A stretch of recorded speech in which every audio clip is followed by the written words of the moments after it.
ओम श्री परमात्मने नमः। श्लोक संख्या 10 और 11 के बाद दोनों पक्षों के योद्धाओं का विवरण देकर दुर्योधन ने सभी सेनापतियों को भीष्म पितामह की सब ओर से रक्षा करने का निर्देश दिया था। यह सुनकर भीष्म पितामह और अन्य योद्धाओं ने अपने अपने शंख बजाए। अब हम उसके बारे में संक्षिप्त में व्याख्या करेंगे।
ये मैं दिखाती हूँ कि इसकी आवाज़, इस शंखनाद किस तरह से होता है।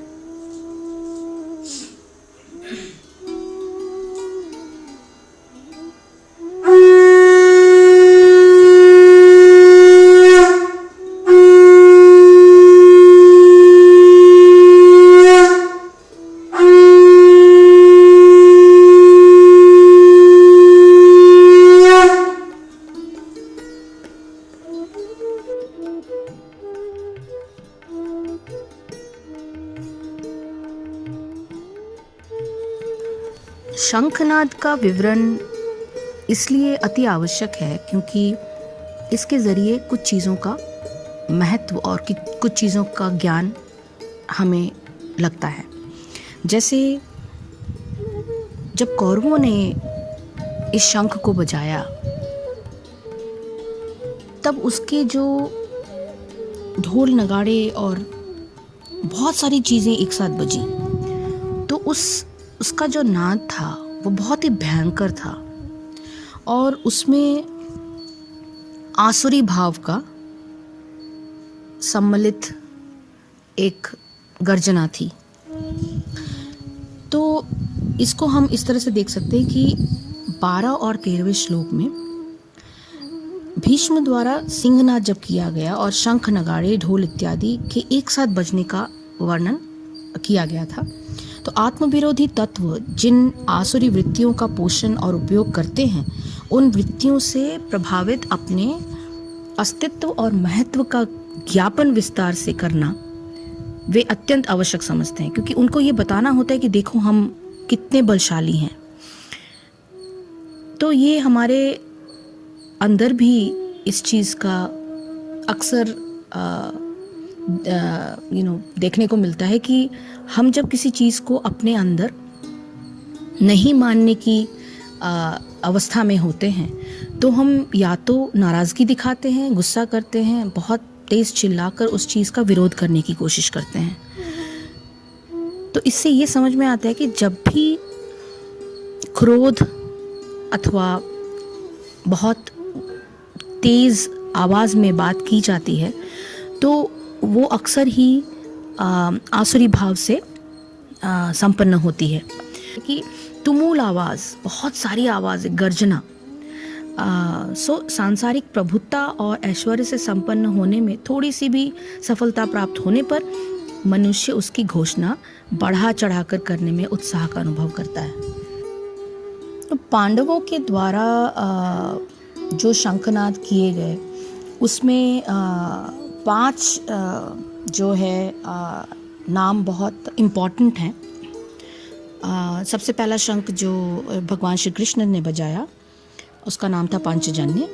अर्जुन के द्वारा बजाया हुआ शंख का नाम था देवदत्त। भीम के द्वारा बजाया हुआ शंख का नाम था पौंड्र। युधिष्ठिर के द्वारा बजाया गया शंख जो था वो नाम था अनंत विजय। और नकुल और सहदेव के द्वारा जो शंख बजाया गया वो था सुघोष और मणिपुष्पक। अब पांडवों के जय घोष में जो शंखनाद हुए उसमें आध्यात्मिक चेतना के सहायक तत्वों की चर्चा की गई है और उसका ही संकेत इसमें मिलता है। तो इस तरह से जो नाम आते हैं, भगवान श्री कृष्ण ने जो शंख बजाया था उसका नाम था पंचजन्य। पंचजन्य नामक दैत्य से ये शंख उन्हें प्राप्त हुआ था। 5 स्थूल महाभूत और उसके सूक्ष्म गुणों का जो समूह है वो इस पंचजन्य में मिलता है। वो क्या है? आकाश, वायु, अग्नि, जल और पृथ्वी। ये 5 स्थूल महाभूत हैं और इनके सूक्ष्म गुण क्रमशः शब्द, स्पर्श, रूप, रस और गंध। सो तन्मात्रा, इनको तन्मात्रा कहा जाता है। ये ही जो पंचजन्य दैत्य जो था उसका यही स्वरूप है। तो अपने को अनेक रूपों में व्यक्त करने के भगवान के जो दिव्य संकल्प थे वो ये 5 महाभूत के द्वारा दिखाए जाते हैं। तो इस दृश्य संसार की रचना इसी पंच महाभूत से होती है। सृष्टि का आरंभ इसी स्फोट से होता है और यही पंचजन्य का उद्घोष है। मतलब जो सृष्टि हमारी बनी है इन्हीं 5 स्थूल महाभूतों से बनी है और इसीलिए पंचजन्य शंख को श्री कृष्ण ने बजाया। आगे जो उसके बाद जो शंख बजा वो देवदत्त नामक शंख बजा जो अर्जुन के द्वारा बजाया गया। और अर्जुन की उत्पत्ति देवराज इंद्र के आह्वान से हुई थी। महाभारत में इसका विवरण आता है और ऐसा कहा गया कि विभिन्न दिव्य शक्तियों ने अपने अस्त्र और शस्त्र को जो अर्जुन को प्रदान किए थे और उसी से अर्जुन की जो रचना हुई थी। और इस अस्त्र शस्त्रों का दिव्य प्रभाव ही अर्जुन का जो शंख है वो उसके नाद से उसका जो दिव्य प्रभाव है वो सुनाई दिया। और उस शंख का नाम जो था वो देवदत्त था। उसके बाद जो शंख बजा वो था भीम द्वारा बजाया गया था और ये इसका नाम था पौंड्र। और भीम जो थे वो वायुपुत्र थे और उसमें असीम शारीरिक बल था। और महाभारत में उन्हें 10,000 हाथियों के बल के समान सामर्थ्यवान बताया गया था। और पुंड्र जो था वो माथे के पुंड्र जो है वो माथे के तिलक को कहते हैं जो विलक्षणता का द्योतक है। और अलौकिक बल से युक्त होने के कारण भीम के शंख का नाम जो है वो पौंड्र पड़ा। उसके बाद युधिष्ठिर ने बजाया शंख जिसका नाम था अनंत विजय। और युधिष्ठिर की जो उत्पत्ति हुई थी वो धर्म के आह्वान की वजह से हुई थी, अतः वे धर्मराज कहलाते थे। और धर्म पालन से ही मनुष्य को सर्वत्र विजय की प्राप्ति होती है, अतः युधिष्ठिर के शंख को अनंत विजय बताया गया है। सत्पुरुषों के मार्ग निर्देशन में धर्म ग्रंथों के अध्ययन से धर्म पालन में प्रवृत्ति होती है।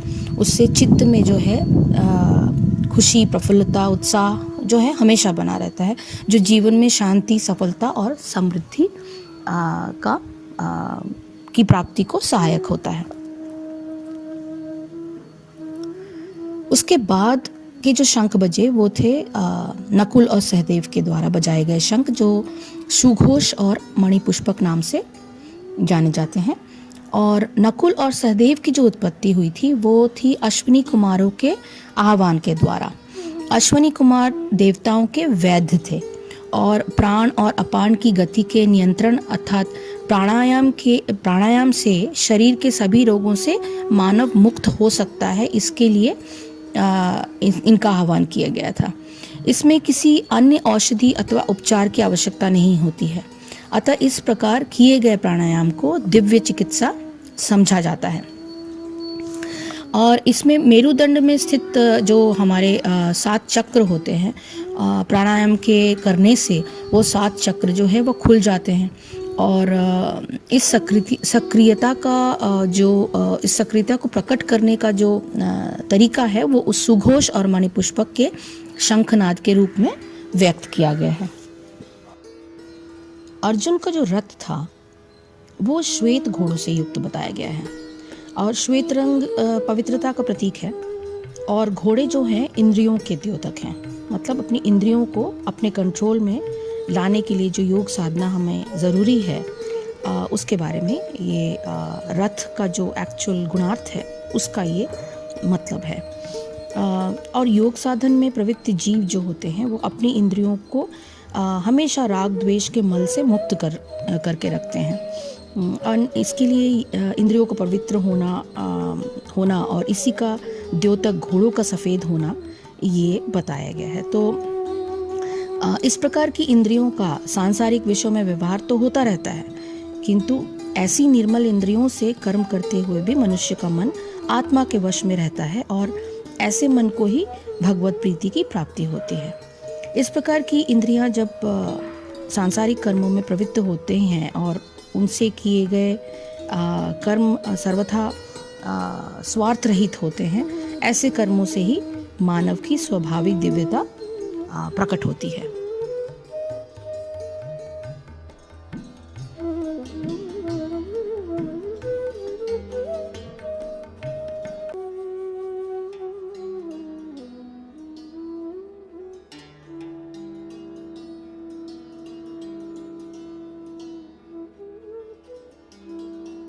तस्य संजयन् हर्षं कुरु वृद्धः पितामहः सिंहनादं विनोदच्च शंखदद्मो प्रतापवान। इस प्रकार द्रोणाचार्य से कहते हुए दुर्योधन के वचनों को सुनकर कौरवों में वृद्ध बड़े प्रतापी पितामह भीष्म ने उस दुर्योधन के हृदय में हर्ष उत्पन्न करते हुए उच्च स्वर से सिंह की नाद के समान गर्ज कर शंख बजाया। तथा शांखश्च भैर्यश्च पानवानाको गोमुखः सहासेवा भयाहन्यन्त सशब्द स्तुमुलो भवतः। उसके उपरांत शंख और नगाड़े तथा ढोल, मृदंग और नृसिंग आदि बाजे एक साथ ही बजे। उनका वह शब्द बड़ा भयंकर हुआ। तथा श्वेतर्हरयुक्ते महती स्नंदे स्थितो माधवा पांडवाश्चैवा दिव्यो शांख प्रदत्मतुः। इसके अंतरर सफेद घोड़ों से युक्त उत्तम रथ में बैठे हुए श्री कृष्ण महाराज और अर्जुन ने भी अलौकिक शंख बजाए। पंचजन्यम ऋषिकेशो देवदत्तं धनंजयः पौंड्रम दद्मो महाशंखं भीमकर्मावृकोदरः। उसमें श्री कृष्ण महाराज ने पंचजन्य नामक शंख और अर्जुन ने देवदत्त नामक शंख बजाया। भयानक कर्म वाले भीमसेन ने पौंड्रम नामक महाशंख बजाया। अनंत विजयम राजा कुंती पुत्रो युधिष्ठिरः नकुलः सहदेवश्च सुघोषमणि पुष्पको। कुंती पुत्र राजा युधिष्ठिर ने अनंत विजय नामक शंख और नकुल तथा सहदेव ने सुघोष तथा मणिपुष्पक नामक वाले शंख को बजाया। काश्यश्च परमेश्वासः शिखण्डी च महारथः धृष्टधूम्नो विराटश्च सत्यकिश्च पराजितः। श्रेष्ठ धनुष वाले काशीराज, महारथी शिखंडी एवं धृष्टद्युम्न और राजा विराट और अजय सात्विकी ने अलग अलग शंख बजाए। द्रौपदो द्रौपदेयाश्च सर्वश पृथिवीपते सौभद्रश्च महाबाहु शंखान दद्मु पृथक पृथक। तथा राजा द्रुपद और द्रौपदी के 5 पुत्र तथा बड़ी भुजा वाले सुभद्रा पुत्र अभिमन्यु, इन सब ने हे राजन अलग अलग शंख बजाए। सघोषो धातराष्ट्राणां हृदयानि व्यदारयत नभश्च पृथ्वीं चैव तुमूलो व्यनुनादयन्। और उस भयानक शब्द ने आकाश और पृथ्वी को भी शब्दयमान करते हुए धृतराष्ट्र पुत्रों के हृदय विदीर्ण कर दिए।